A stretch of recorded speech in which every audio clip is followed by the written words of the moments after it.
Alors, bonjour à tous, ici Christian Pomerleau, courtier hypothécaire commercial pour PMML. Et cette fois, j'ai une capsule un petit peu différente qui sort du monde du financement puis qui s'en va beaucoup plus dans l'économie circulaire, dans l'ESG, l'économie sociale et de gouvernance. Et puis, parce que c'est quelque chose qui me touche aussi. Je pense que des fois, on essaye de trouver des solutions, mais il faut comprendre les défis et les enjeux. Alors, j'ai avec moi Eddie Dureuil, qui est cofondateur de la firme Ecotime. Veux-tu nous expliquer un petit peu qu'est-ce que tu fais? C'est quoi la mission de votre entreprise? Puis après ça, on va rentrer un petit peu plus deep dans toute l'histoire de l'eau. Déjà, merci Christian, en fait, de m'offrir en fait cette audience-là pour partager un peu la mission d'Ecotime. Chez Ecotime, c'est simple.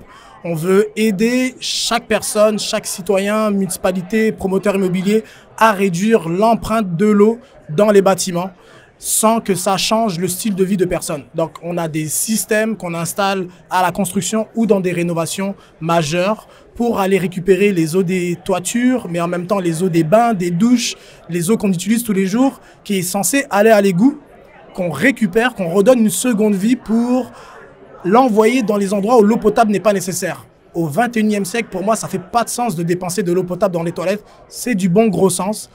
Quand les gens me demandent c'est quoi mes études, je suis diplômé du bon gros sens. Pour moi, c'est pas la peine de faire des études en ingénierie pour comprendre que l'eau potable dans les toilettes, c'est pas nécessaire au 21e siècle. Ah oui, c'est sûr. Puis en plus, on regarde un pays comme le Canada, qui est un des plus gros pays au monde. On a des réserves d'eau incroyables, mais ça ne veut pas dire qu'ils ne sont pas inépuisables. Tout à fait. Alors, c'est une richesse qu'on a ici, puis j'entendais quelqu'un tantôt, puis ça, c'est sûr que toi, tu dois vivre de ça, mais tu sais, il y a beaucoup de pays à l'extérieur, là, comme ma conjointe est vietnamienne, puis je veux dire, l'eau, c'est comme quasiment de l'or, là. Puis ça, c'est un pays qui est même pas aussi affecté, mettons, que l'Afrique, puis tout ça. Il y a des endroits, où est-ce que l'eau, c'est tellement quelque chose d'important, puis nous autres, on a tendance à gaspiller ça sans problème, puis les yeux fermés, là. Je dirais que, tu sais, ça s'en vient, et puis tu as donné un bon résultat, un bon chiffre tantôt. Le Québec possède déjà 3% des réserves mondiales en eau douce sur son territoire. Wow. Elles sont un petit peu mal réparties et on représente seulement 0,1% de la population mondiale. Donc, le fait d'avoir autant de ressources aussi précieuses devrait nous habiter en fait d'une responsabilité par rapport aux autres. On est responsable en fait de cette eau-là, de cette qualité, cette richesse en fait d'or bleu qu'on appelle ici, et qu'on devrait envoyer un message justement à comment la gérer dans nos bâtiments, mais dans nos utilisations au quotidien. Pour donner en fait un exemple moyen, un Québécois consomme à peu près 350 litres d'eau par jour par personne, alors qu'en Europe on est à 110. On va aux États-Unis, c'est moins. On traverse, en fait, on va en Ontario, on est à 200 et quelques litres. On a en fait un leadership à prendre au Québec pour pouvoir protéger en fait cette ressource-là et montrer aux yeux du monde qu'on n'est pas là pour la gaspiller, mais qu'au contraire, on mesure la responsabilité qu'on a puisqu'on a cette ressource-là sur notre territoire et qu'il faut en faire attention. Mais cette différence Eddie, cette différence de 100 litres, mettons, avec l'Ontario, puis de 200 litres avec l'Europe par habitant, est-ce que ça considère, mettons, la totalité de l'utilisation de l'eau, incluant les corporations, puis les habitants, ou qu'est-ce qui fait qu'il y a une si grosse marge que ça? Comment est-ce qu'on peut être si différent? Dans les autres pays, en fait, ils ont appliqué la solution utilisateur-payeur.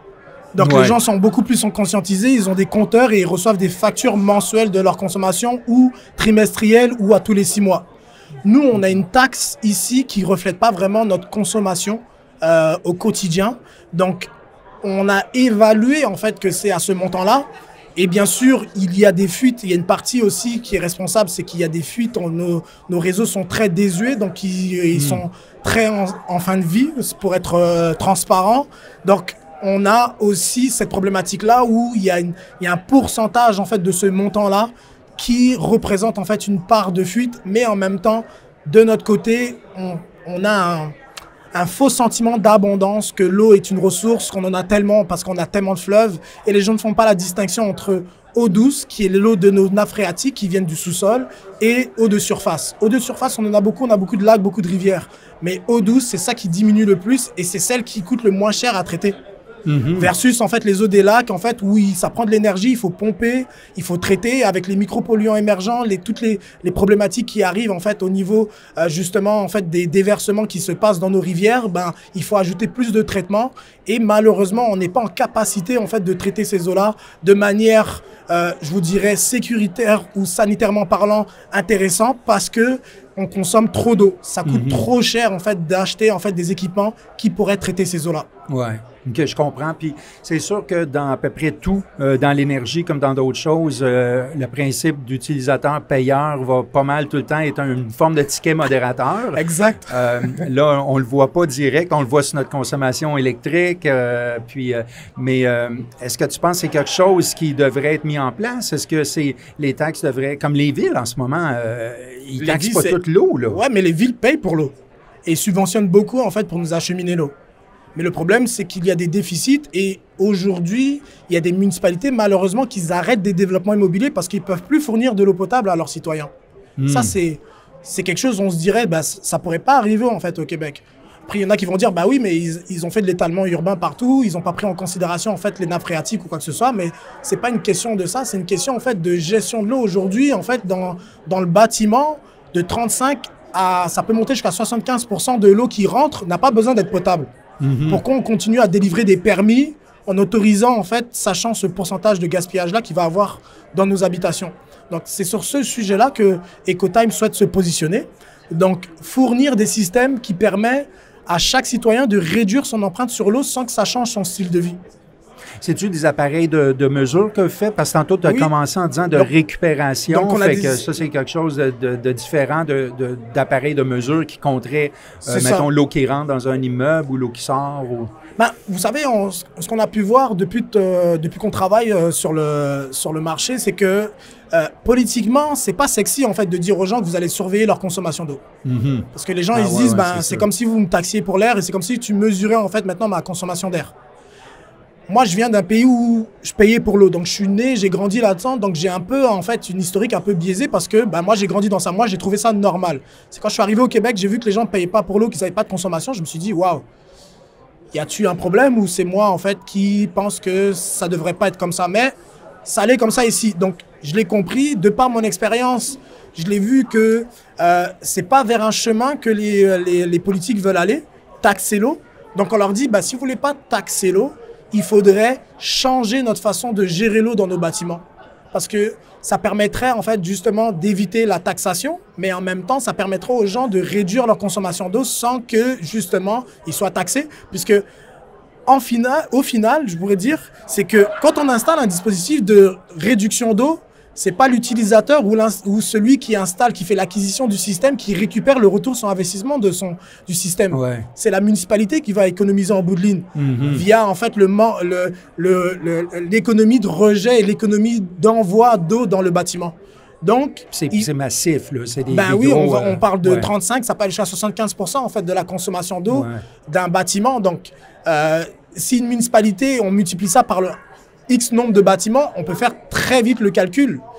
Et c'est pour ça qu'on se dit, si le pouvoir politique n'est pas confortable en fait à installer des compteurs, limite, comme on est en train d'imposer des critères pour l'énergie en termes d'isolation, en termes de protection pour les fenêtres, ou en termes de tout ça en fait pour l'énergie, pour le bâtiment, on devrait faire penser la même chose pour l'eau. Donc réduire les gaspillages comme la consommation d'eau potable dans les toilettes. Ça, c'est une aberrance, en fait, encore au 21e siècle. Mais est-ce qu'il y a des... justement, ça en est un bon point. Admettons, nous autres, nos toilettes, c'est de l'eau potable. C'est ça. Alors, personne ne va boire d'une toilette, évidemment, mais on pourrait. Dans le sens que l'eau est potable. Je t'inviterai à le faire. Non, mais je ne voudrais pas le faire, en fait. Ça, c'est une farce, gang, OK? Faites-le pas. On est des professionnels. Mais en fait, le point, c'est plutôt de savoir que l'eau qui rentre là, c'est de l'eau potable. C'est ça. L'eau qu'on utilise le jour pour laver des voitures, c'est de l'eau potable. C'est de l'eau potable. Laver son asphalte, c'est de l'eau potable. Est-ce qu'il y a des villes ou des endroits où est-ce que l'eau qui rentre dans les toilettes est différente de l'eau qui sort de l'évier pour boire? Oui. Y a-tu des... Ouais? Oui, définitivement. En fait, il y a des villes aux États-Unis en fait qui ont vulgarisé justement en fait le recyclage de l'eau en récupérant soit l'eau en fait des éviers, soit l'eau des douches, justement, il y a d'autres pays qui se lancent vers ça, justement, parce que on considère que l'eau, ce sera le prochain défi. Parce que je dis, on s'est mis une stratégie pour réduire l'empreinte énergétique, mais on peut vivre sans électricité, mais on peut pas vivre sans eau. Oui, Donc, ouais. donc, il y a une stratégie, en fait, à adopter et on devrait utiliser les bâtiments pour amener à atteindre nos objectifs, en fait, d'économie d'eau parce que il y a une consommation qui devient de plus en plus grandissante pour les municipalités pour acheminer l'eau dans les bâtiments aujourd'hui. Okay. Donc, oui, il y a des municipalités qui ont eu le courage de le faire. C'est pas encore suffisamment répandu. C'est pour ça que Ecotime travaille, en fait, sur les solutions qui sont facile à implanter aussi également parce qu'on s'est rendu compte qu'aussi l'un des enjeux qu'on a rencontré aussi c'est que c'est pas évident en fait de constituer un système de récupération d'eau grise ou d'eau pluviale. C'est fait par des firmes qui sont pas souvent spécialisées en fait à le faire, donc ils ont pas eu le temps de procéder ou d'opérer leur système auparavant avant d'implanter des solutions d'économie d'eau, qui fait que les opérateurs se retrouvent souvent avec des technologies qu'ils ne savent pas opérer et qui finalement laissent de côté parce que ils sont soit c'est trop cher à continuer à opérer, soit il y a pas un manque de main d'œuvre en fait pour l'opération, soit ça crée trop de changements en fait dans l'infrastructure d'opération de l'opérateur qui laisse tomber parce que économiquement parlant pour lui c'est pas viable. Okay. Donc c'est à ces enjeux-là que Ecotime répond en proposant des solutions tout en un avec une intelligence artificielle qui permet de prévoir quand il y a de la maintenance à faire, quand il y a des économies, ça envoie des rapports, ça envoie en fait aussi l'utilisation, qu'est-ce qu'il y a en fait à l'intérieur du système, les économies en fait qui sont générées en temps réel et bien sûr l'opération est simplifiée pour que ce soit le municipal, le promoteur immobilier parce que justement il y a un suivi de maintenance sur nos systèmes. OK. Bien là, ça tombe bien que tu parles de ça parce que justement, nous, ceux qui nous regardent, là, c'est principalement des promoteurs immobiliers, des investisseurs immobiliers, tout ça. Est-ce qu'il y a quelque chose que les autres peuvent faire maintenant, là, dès maintenant, mettons un investisseur, un constructeur veut commencer maintenant, est-ce qu'il y a quelque chose qu'il doit faire ou on doit attendre la volonté politique ou les changements municipaux pour pouvoir implanter quelque chose qui ferait déjà une différence? Mais je te dirais, on fait tous partie de la solution. Que ce soit le promoteur immobilier, que ce soit la municipalité, que ce soit en fait les fabricants comme nous, on fait tous partie de la solution parce qu'on a tous le même objectif, c'est de réduire l'empreinte des humains sur la planète. Et quand il s'agit en fait de ressources comme l'eau, qui sont des ressources qui ne sont pas intarissables, tout le monde doit mettre la main à la pâte.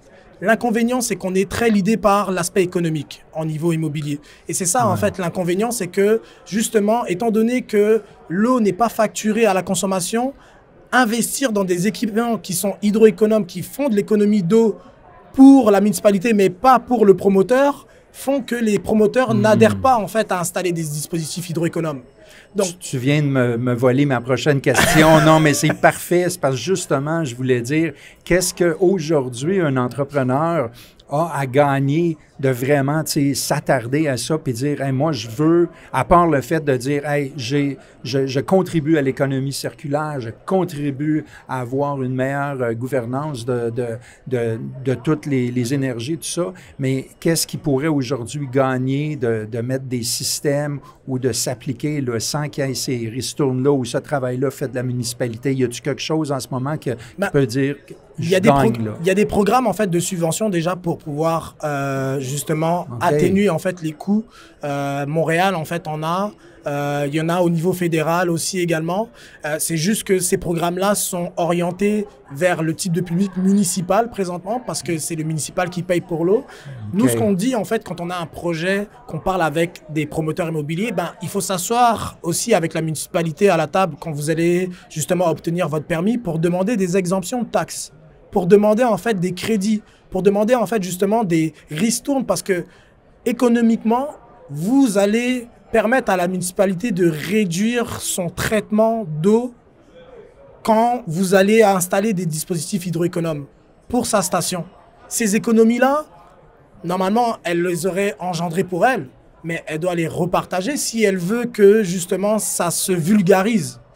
Donc, pour un promoteur immobilier, forcément, quand on va dans un territoire où il y a déjà des problématiques d'eau, si lui, il veut être avant-gardiste, il va l'installer, mais en contrepartie, il ne faut pas qu'il ait peur de demander à la municipalité aussi également d'avoir ces exemptions-là. Le support aussi également. Et ça peut être n'importe quel type de support, en fait, qui est négociable parce que quand vous êtes au courant des problématiques que les municipalités ont à gérer leurs eaux, que ce soit la distribution, mais qu'aussi les traitements et l'afflux, en fait, dans les infrastructures, ben, là, on a un petit peu plus de légitimité à demander quelque chose à la municipalité parce qu'on rend service à la communauté. Et ça, on ne peut pas, justement, quand on rend service à la communauté, on ne peut pas adresser l'aspect, on ne peut pas être l'idée uniquement par l'aspect économique parce que ça nous concerne tous. Exact. Donc, c'est là où est-ce que je vois, en fait, le leadership du monde immobilier à adresser, à s'asseoir, en fait, avec le monde municipal parce que le monde municipal, de façon législative et réglementaire, ont la possibilité d'imposer, en fait, sur leur territoire que leurs bâtiments soient hydroéconomes. Ils peuvent imposer, en fait, aux promoteurs immobiliers demain en disant bah, vous devez installer des dispositifs qui consomment moins d'eau, qui rejettent moins d'eau dans les infrastructures municipales. D'ailleurs, il y a la ville de Montréal qui l'a fait avec son règlement 20/030. Et on peut aller au-delà de ça en recirculant l'eau pour éviter, en fait, que la municipalité engorge ces infrastructures parce qu'on ne pourra plus agrandir les routes, on ne pourra plus agrandir la tuyauterie, on s'entend à un moment donné. Déjà, donc, tu les bâtiments... dis qu'elle fuit. Imagine, ça va prendre combien d'années de remplacer ce système-là, premièrement. Puis en plus, on a des stations qui sont engorgées. Engorgées? Donc, le fait de, justement, d'instaurer, dès à la construction, des dispositifs hydroéconomes qui rejettent de 35 à 75% moins d'eau dans les infrastructures municipales, la municipale peut avoir une meilleure réflexion au niveau de son développement immobilier en disant, ben regardez, sur cette parcelle-là, je sais que j'ai tel bâtiment en fait, qui vont rejeter moins d'eau, donc j'aurai peut-être une visibilité pour... comme ça s'appelle, garder mes infrastructures un petit peu plus longtemps ou faire un développement immobilier en fait un petit peu plus intéressant aussi dans ce secteur-là parce que j'aurai une maîtrise en fait de mon eau. Et c'est ça présentement qu'elle n'a pas. Donc c'est ça qu'on propose à faire avec nos systèmes, c'est d'avoir cette maîtrise-là, d'avoir cette capacité-là, d'avoir un meilleur contrôle sur les entrants et sortants en fait de nos eaux. Wow! Ben écoute, moi je retiens quelque chose que je dis aux gens, c'est que ça commence par l'être humain. C'est nous autres mêmes qu'il faut qu'ils commençons à couper nos consommations d'eau excessives. Commençons par ce qui est excessif. Après ça, ben c'est de le faire intelligemment. Puis, faut pas faire l'autruche aussi. À un moment donné, se cacher, c'est un problème qui est là, qui va devenir de plus en plus gros. C'est une ressource qui est pas infinie, puis il faut y penser. En fait, ben, l'exemple avec l'autruche, c'est pas bon, parce que les deux autruches, quand ils se mettent la tête dans le sable, c'est pour chercher de l'eau, justement. Peut-être parce qu'il va en manquer.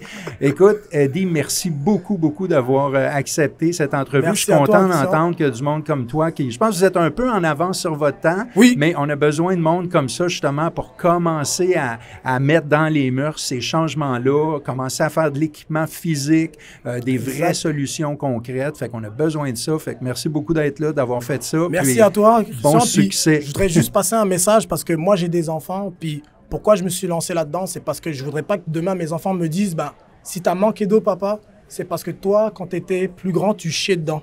Exact. Je ne voulais pas, en fait, que justement, ils me reprochent ça. Donc, je leur ai fait, j'ai monté une compagnie qui adresserait un enjeu de demain parce que la prochaine génération, elle ne regardera pas, en fait, ce que nous, on a fait. Elle nous accusera, en fait, de ne pas avoir fait, en fait, d'avoir fait, justement, l'autruche, d'avoir gardé, en fait, le problème pour nous et d'avoir reporté, en fait, cette problématique, en fait, sur leur génération qui, eux, n'ont rien demandé, en fait, dans ce monde-là. Donc, c'est aujourd'hui, en fait, qu'il faut poser les jalons. Je le fais parce que moi, je suis passionné et que je sais qu'on a tous des enfants, on a tous des jeunes générations qui s'en viennent, que ce soit dans notre famille ou que ce soit en fait qu'on est conscient que ben, l'avenir, c'est nos prochaines générations et il faut mieux les équiper, mieux les outiller. Totalement. Puis là, je ne cherche pas de midi à 14 heures. C'est ça ta mission. C'est bon. OK. Ben, merci beaucoup, Eddie. Merci à toi. C'était Christian Pomerleau, courtier hypothécaire commercial pour PMML et j'espère que vous avez apprécié cette capsule.